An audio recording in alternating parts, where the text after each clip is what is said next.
আমরা রাজপথে থাকবো। ধন্যবাদ আপনাদের সবাইকে। আসসালামু আলাইকুম রহমতুল্লাহ। সাংবাদিক ভাইরা আপনাদের অনেক ধন্যবাদ। আমি প্রথম সেটা বলছি, তারপর আমি কিছু কথা বলবো।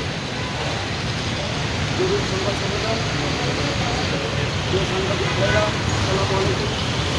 গণঅধিকার পরিষদের রাস্তাকে পশ্চিমবঙ্গ আচরণ মনোনয়ন বাণিজ্য মানহাটি প্রতিবাদে সংবাদ সম্মেলন। গত 27 জুলাই প্রার্থিতা ঘোষণা দিয়ে দলের মধ্যে বিভিন্নভাবে একটা করা হয়েছে। আপনারা জানেন 2018 সাল থেকে কোটা সংস্কার আন্দোলনের সর্বপ্রথম ছাত্র সংগঠন বাংলাদেশ সাধারণ ছাত্র সংগঠন পরিষদ থেকে কাজ করে আমি কোটা সংস্কার প্রতিষ্ঠা ছিলাম।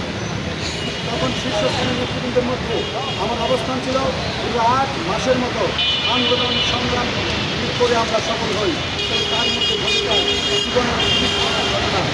এর মধ্যে নির্যাতন নিপীড়ন সহ্য করে আমি এবং বর্তমান গণঅধিকার পরিষদের বর্তমান সাধারণ সম্পাদক মোহাম্মদ রাশেদ খান 2018 সালে আওয়ামী লীগ ফ্যাসিবাদতন্ত্রের জন্য 1 জুলাই ঢাকা বিশ্ববিদ্যালয় দিবসে ভাসানটেক থানায় নির্মমভাবে গ্রেপ্তার হই। তারপরে রিমান্ডে ছিলাম, কারাগারে ছিলাম। তারপর 2019 সালে ডাক্তার নির্বাচনে জসিমউদ্দিন খানের প্রার্থী নির্বাচন করি এবং সেই কারচুপি নির্বাচনে ছাত্রলীগের প্রার্থীর বিপক্ষে আমাকে দ্বিতীয় স্থান দেখানো হয় এবং সেই নির্বাচনে আপনারা যারা দেখছিলেন নাসিরুদ্দিন পাটোয়ারি এনসিপির নেতা, ওনাকে বিএনপি নমিনেশন দিয়েছিল এবং সেই নির্বাচনে ওনার কোনো অবস্থান ছিল না। আমরা সেখানে এবং কোটা সংস্কার আন্দোলনে ঢাকা বিশ্ববিদ্যালয়ে একটি হলে শুধু কমিটি হয়েছিল, সেই হলটা হয়েছে জসিমউদ্দিন হল। সেই হলে আবার শিক্ষার্থী ছিলাম আমি।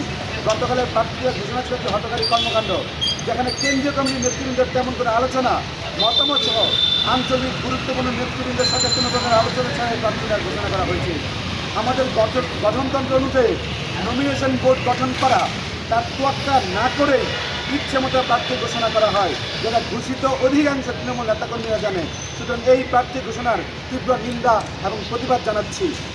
আপনারা জানেন আজকে যারা রাষ্ট্র পরিচালনা করছে অধিকাংশই ছাত্র অধিকার পরিষদের সাথে সম্পৃক্ত ছিল ঢাকা বিশ্ববিদ্যালয়ে, কিন্তু গণ অধিকার পরিষদের শীর্ষস্থানীয় নেতৃবৃন্দদের ঔদ্ধত্য আচরণ অবমূল্যায়নের জন্য তারা দল ত্যাগ করতে বাধ্য হয়েছে।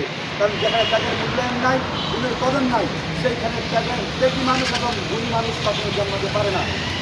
গণমাধ্যমের সুবাদে আপনারা দেখেছেন আমার মতো ত্যাগী নেতা ব্যক্তিরা 11টা মামলা, আমি গণ অধিকার পরিষদ থেকে 11টা মামলা, বারবার হামলা নির্যাতনের শিকার হয়েছি। যখনই আমার আসন নিয়ে ছলছাতে শুরু করলো তখন আমি প্রতিবাদ করতে গেলে মানসিক রোগী অসুস্থ হয়ে তারা চালিয়ে দিয়েছে।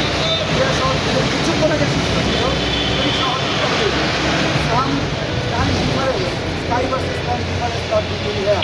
একটু সময় পরে তারা পাগল বানা দেওয়া হয়েছে। সুতরাং সুস্থ মস্তিষ্ক থাকলে একজন ত্যাগী সিনিয়র নেতৃবৃন্দ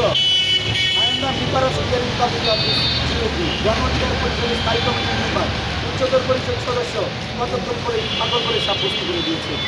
আমি সুতরাং সেই জায়গায় বলতে হয় কিছুক্ষণ আগে সুস্থ ছিল, স্বার্থের দ্বন্দ্বের কারণে এখন পাগল হয়ে গেছে, মাতাল হয়ে গেছে। তাহলে এদের কাছে আসলে নিরাপদ কারা? দেশ জাতি সমাজকে নিরাপদ রাখতে হলে অবশ্যই দলের সাংগঠনিক নেতৃত্বদেরকে নিরাপদ দিতে হবে। আর আমরা